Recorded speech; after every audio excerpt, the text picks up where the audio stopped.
Ma formation initiale au début est extrêmement classique, des études universitaires, plutôt dans le domaine de la philosophie. Disons qu'à partir de là, le parcours est devenu un peu plus chaotique. D'une part parce que j'ai rencontré des gens comme Marcel Gaucher, qui était étudiant avec moi, et puis aussi Claude Lefort, qui dirigeait l'Institut de sociologie. Et donc il y a une proximité entre philosophie et sociologie. Et puis dans le cadre de cette période un peu mouvementée, j'ai travaillé, j'ai arrêté mes études et j'ai travaillé comme ce qui s'appelait à l'époque garde psychiatrique, dans un hôpital psychiatrique à Caen. Et parallèlement, j'ai commencé une thèse de sociologie de la santé. Donc je m'intéresse à la fois à la recherche en tant que sociologue et en même temps aux pratiques professionnelles. Et dans des champs d'ailleurs qui sont des champs eux-mêmes traversés par beaucoup d'agitation et de transformation. Aujourd'hui, j'arrive au CNAM, donc, à la chaire Travail social et Intervention sociale, avec cette double ou triple enracinement entre à la fois une pratique de terrain, une pratique des sciences sociales et de la recherche, puisque pendant tout ce temps-là, parallèlement, avec une association, nous avons répondu à des appels d'offres, donc j'ai réalisé des recherches pour l'AMIR, pour le commissariat général du plan, etc. Et puis également un double enracinement entre le monde de la santé mentale et puis le monde du travail social.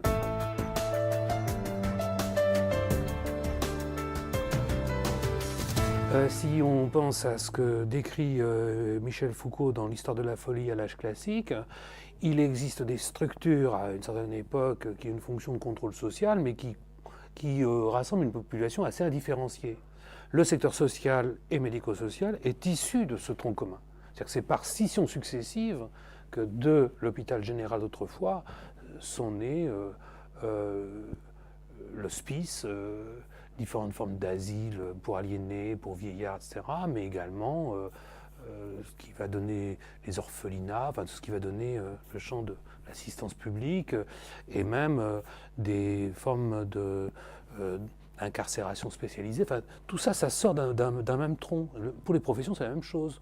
Hein, la profession d'assistante de service social, ou d'assistant de service social, est issue du tronc commun de l'infirmière qui a, dans les années 20, 3 brevets de capacité, infirmière hospitalière, infirmière visiteuse de la tuberculose et infirmière visiteuse de l'enfance. Donc, les travailleurs sociaux qui, sans avoir connu tous les années 20, en tout cas, sans traverser quand même par cette idée d'une menace d'un retour au bercail. Enfin, d'une certaine façon, la crainte qu'ils ont vis-à-vis du sanitaire, qui est faite de fantasmes, qui est la crainte par rapport à des moyens beaucoup plus importants, évidemment, que ce dont dispose le secteur social et médico-social, mais il y a quand même quelque chose de cet ordre-là. C'est-à-dire qu'on en est sorti, on s'est autonomisé, on est devenu grand, et on voudrait nous retirer un peu vers là, quoi. C'est un peu en arrière-plan des débats autour de la loi HPST et puis des ARS. Enfin, on sent...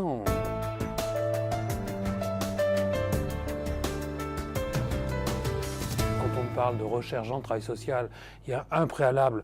Au moins, c'est déjà de s'entendre sur le mot recherche, mais il y a un autre préalable, c'est de s'entendre sur ce que c'est que le travail social et son périmètre. On peut imaginer une identification de ces périmètres par les textes. En gros, on va dire que les pratiques professionnelles s'inscrivent plutôt dans le champ du Code de la santé publique ou plutôt dans le champ du Code de l'action sociale et des familles, et puis que beaucoup de travailleurs sociaux et beaucoup de soignants sont amenés à intervenir dans les deux champs. Ce qui me semble également important à souligner, c'est que dans le périmètre du travail social, il y a une subdivision qui est apparue dans les années 80, qui est la subdivision entre le travail social institutionnalisé, appuyé sur des professions reconnues par le Code de l'action sociale et des familles, et puis l'existence d'établissements, d'une part, donc le travail social, et puis par ailleurs, des modes d'intervention d'un genre un peu différent dans le cadre des nouvelles politiques publiques, politique de la ville, RMI, etc. Et là apparaît la notion d'intervention sociale. Donc, on a une double interrogation. D'une part, je dirais, par rapport aux limites externes du champ du travail social, qui ne sont pas nettes, et les divisions internes au champ du travail social, qui ne sont pas nettes non plus. C'est un monde qui est très complexe et qui est traversé par différentes disciplines. Donc, ça me paraît tout à fait justifié de dénier au travail social le statut d'une discipline. Ça pose, mais ça ne pose pas de problème majeur. Et en tout cas, ce n'est pas parce que ce n'est pas une discipline en tant que telle qu'il ne peut pas y avoir de la recherche. Parce que souvent, certains vont tirer la conclusion que puisque ce n'est pas une discipline, il ne peut pas y avoir de recherche. Aujourd'hui, la recherche impose, enfin, le statut de chercheur ou l'existence d'une recherche véritablement reconnue impose de s'appuyer sur le CNRS. Donc il y a un vrai problème. On est sur une situation qui a amené à rigidifier beaucoup les choses et à habiller. On habille des recherches qui se mènent, on les habille administrativement et symboliquement par autre chose que ce qu'elle est. Les pôles ressources qui articulent recherche, formation, etc., sont une des formes qui permettent d'avancer. Mais est-ce que ces pôles ont statut de laboratoire ne peuvent pas l'avoir.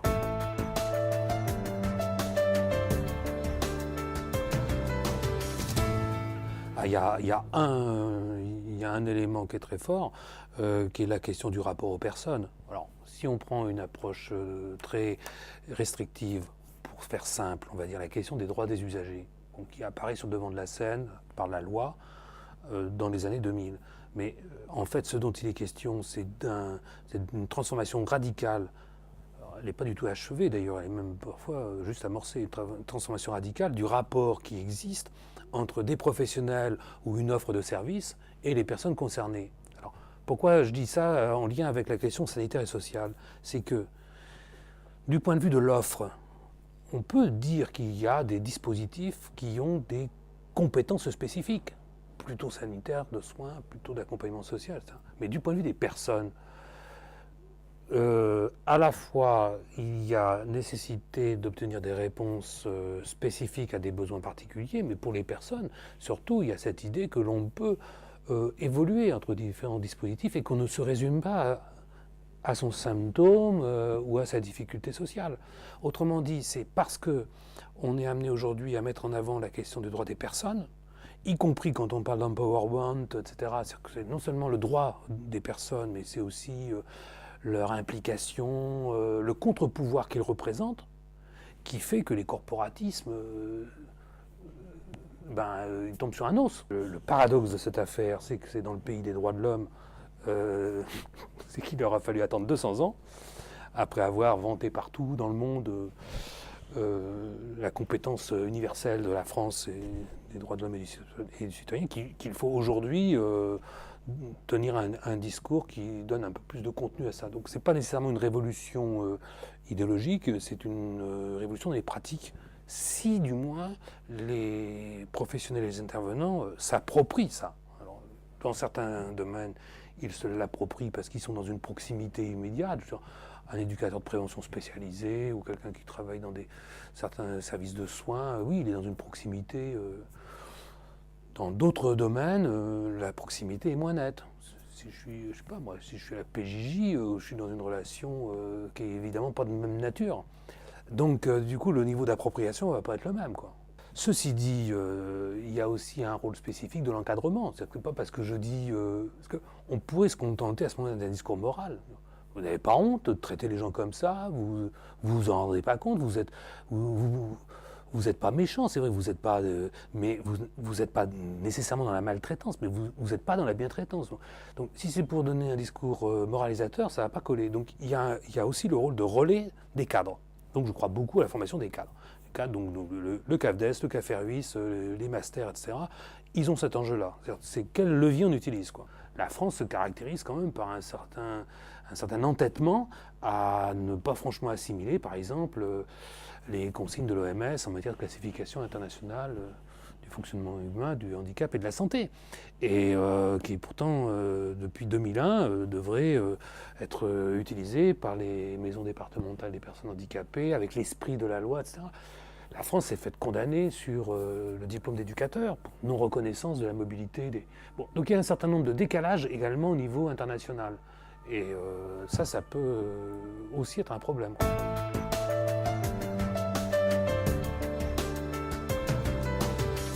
Tout ça se fait quand même dans un contexte de, je dirais pas de crise, mais enfin de fragilité, je dis pas fragilisation, de fragilité de l'appareil de formation, dont on peut penser, c'est une hypothèse crédible, qu'il soit absorbé par l'université dans des conditions qui ne soient pas entièrement satisfaisantes, quoi. Donc l'idée, c'est quand même de travailler sur cette question-là. Pour moi, après, il y a un autre enjeu qui est quid d'un doctorat en travail social et intervention sociale. Bon, aujourd'hui, c'est faisable, hein. On a des doctorants dans ce champ, mais c'est un secteur qui est très porteur, mais en même temps qui est très amateur, quoi, enfin, dans son organisation. Est-ce qu'il faut qu'il perde son statut d'amateur? J'en suis pas convaincu, mais ce qui est sûr, c'est qu'il va falloir quand même consolider un peu tout ça et surtout éviter de poursuivre une espèce d'émiettement de toutes les structures de formation où tout le monde part dans toutes les directions. Bon, le regroupement des centres de formation, le conventionnement, c'est des vieilles idées du milieu des années 80, du temps de Jean-Pierre Hardig. Donc il y a eu des textes là-dessus. On est dans un secteur qui est assez rétif à tout ce qui est formalisation, ça. Mais bon, on ne peut pas non plus tenir des discours philanthropiques et œcuméniques, parler d'intervention sociale, d'intérêt collectif, de l'amour des autres, etc., et de passer son temps à s'entretuer. Il y a des choix à faire. Il y a une philosophie de l'action qui est...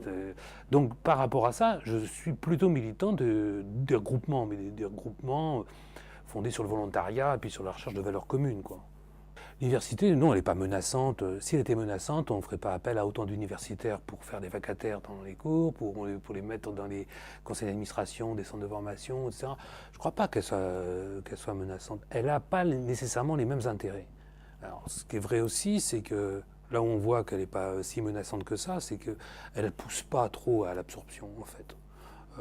Quand il y a les presses, ces espèces d'organisations, les centres de formation travail social ne sont pas invités à la table. Bon, on pourrait l'être, hein. Quand on voit ce qui se passe pour les IFSI, la conférence des présidents des universités qui s'est intéressée à cette question-là n'a pas été très favorable à absorber les IFSI.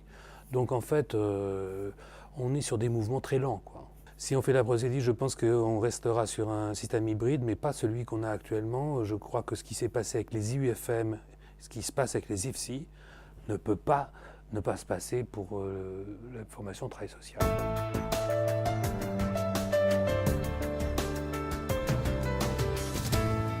Pour certains, il est important de ne pas confondre recherche en travail social et ingénierie de formation, même si des formateurs appartenant à cet espace de formation peuvent prétendre à un statut de chercheur en tant que tel, mais il faut que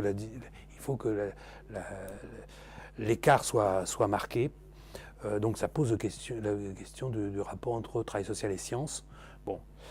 Alors que pour d'autres, ce qui est écrit aussi par certains, c'est que dans les sciences humaines en général, il y a une intrication entre recherche et puis l'activité. On donne l'exemple de cet ensemble qui a été reconnu dans les années 60, les sciences de l'éducation.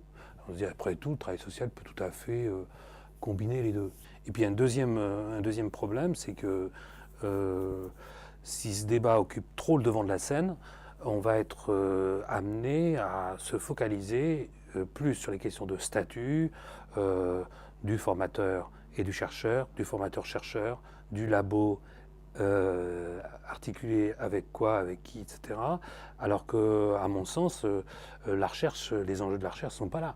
Les enjeux de la recherche, c'est d'abord la question des objets de la recherche, et non pas de ceux qui vont la mener, c'est sur quels objets on va la mener.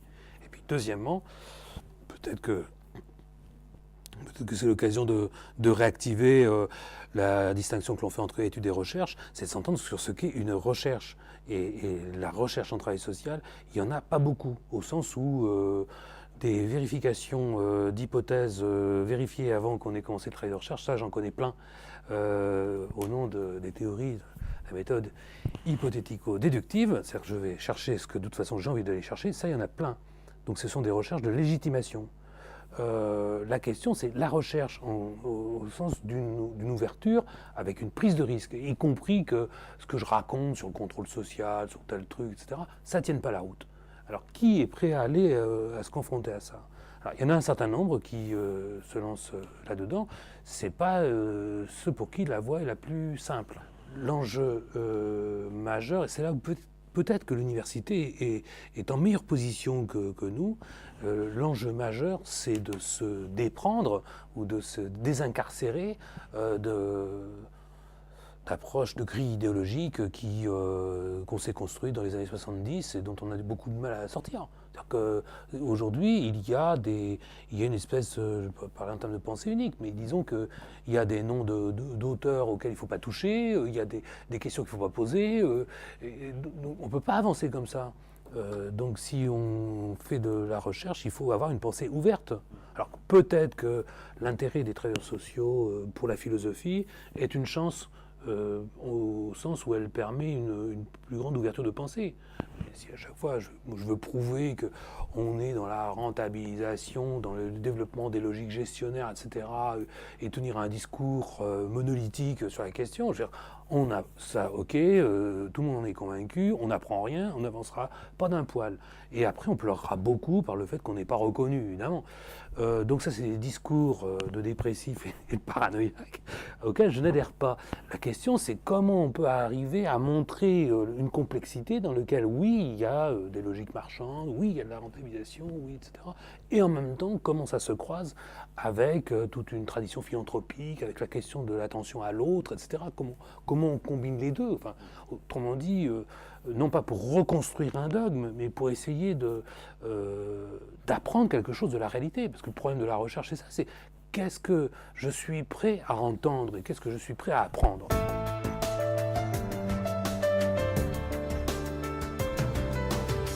Comme leur nom l'indique, ce sont des centres de ressources, donc déjà une question de circulation de l'information, de mutualisation. Circulation de l'information parce que ça permet de croiser des réseaux par rapport à la connaissance d'appels d'offres et donc d'être plus réactif. Mutualisation parce que sur certaines recherches, un centre de formation en travail social n'est pas assez armé pour ça. Bon, il y a quelques centres qui ont à l'effectif des chercheurs ou qui ont des formateurs qui ont également un statut de chercheur. Il n'y a pas beaucoup, hein. Il y a surtout Bordeaux avec deux postes. Bon, à Montrouge, ça fait un poste, 1,2, 1,3, enfin ça dépend de la saison. Et puis Cantleux, par exemple. Bon, donc ça, donc ça permet de mettre en lien d'abord des formateurs et des chercheurs dans les centres de formation et puis de faire des liens aussi avec les universités, de conventionner de ça. Donc ça a le mérite aussi de la souplesse et d'une plus grande réactivité. Le problème, c'est la pérennité de ce système-là, parce qu'il fonctionne par des subventions annuelles, donc c'est le premier problème. Et le 2, c'est le problème de sa reconnaissance comme étant de l'activité de recherche à part entière. À ce moment-là, ça suppose qu'il rentre en lien avec les instances d'évaluation de la recherche. Enfin, c'est bon, donc c'est pas toujours très facile, quoi. Parce que le secteur social est toujours à la recherche d'une reconnaissance par l'extérieur. Dans le cas, par exemple, de l'Île-de-France, il n'a pas été envisagé jusqu'à présent. Ça peut changer, mais d'articuler de la recherche universitaire, des labos universitaires avec ce que fait le GRIF. Par contre, que des universitaires aient été invités dans des instances, oui, ça s'est fait. Alors, ça, c'est certainement une limite à ça, parce qu'on est quand même sur un fond assez concurrentiel. L'université elle-même, elle est traversée par différents courants, il y a différents labos, et je pense que les pôles ressources ont intérêt à faire très attention de ne pas se faire instrumentaliser par tel ou tel labo, ou telle presse, ou je ne sais quoi. Donc il faut être assez attentif à ça. Il y a un autre problème quand même qu'on évoque assez peu, à mon avis, c'est que on fait comme s'il y avait des liens naturels entre travail social et sociologie. Je peux en parler d'autant plus facilement que je suis sociologue à la base. Mais c'est devenu une évidence, ce qui pose un problème, y compris par rapport au CNAM. On pourrait se dire la charte travail social et d'intervention sociale, finalement, est une annexe de la vraie science sociologique à côté de ça. Bon. Si on fait de la recherche par rapport à des pratiques qui sont par essence pluridisciplinaires, autant je crois qu'on fait bien de se méfier des formes de psychologisation, etc., bon, ça ok. Mais si on se prive d'un apport sur une connaissance clinique, par exemple sur la question de la violence ou la question du comportement, des comportements des jeunes ou des addictions, etc., on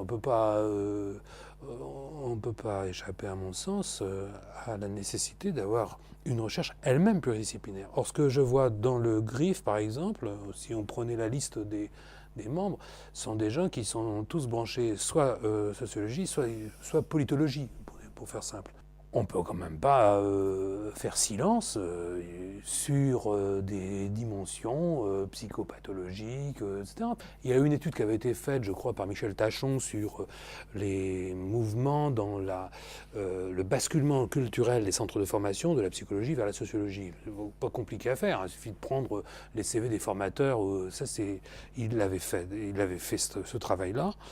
Dans un fameux bouquin collectif qui s'appelle Lecture sociologique du travail social. D'accord. Bon, mais aujourd'hui, quelle autre lecture on a? On en a d'autres. Hein, il y a d'autres, et d'ailleurs des sociologues qui ouvrent, des gens comme Christian Laval, comme Alain Ehrenberg. Ce sont des sociologues, mais qui font sortir un peu qui ont une ouverture un peu plus d'esprit. Donc ça me chiffonne un peu, quoi, sur une évolution possible des pôles ressources qui s'enfermerait un peu trop sur ce type de lecture. Mais c'est vrai qu'on a toujours tendance il faut toujours à raccrocher le mot science, quoi. On a entendu parler, on en parle moins aujourd'hui, mais sciences infirmières, les sciences pédagogiques, ou rajouter du logos derrière, etc.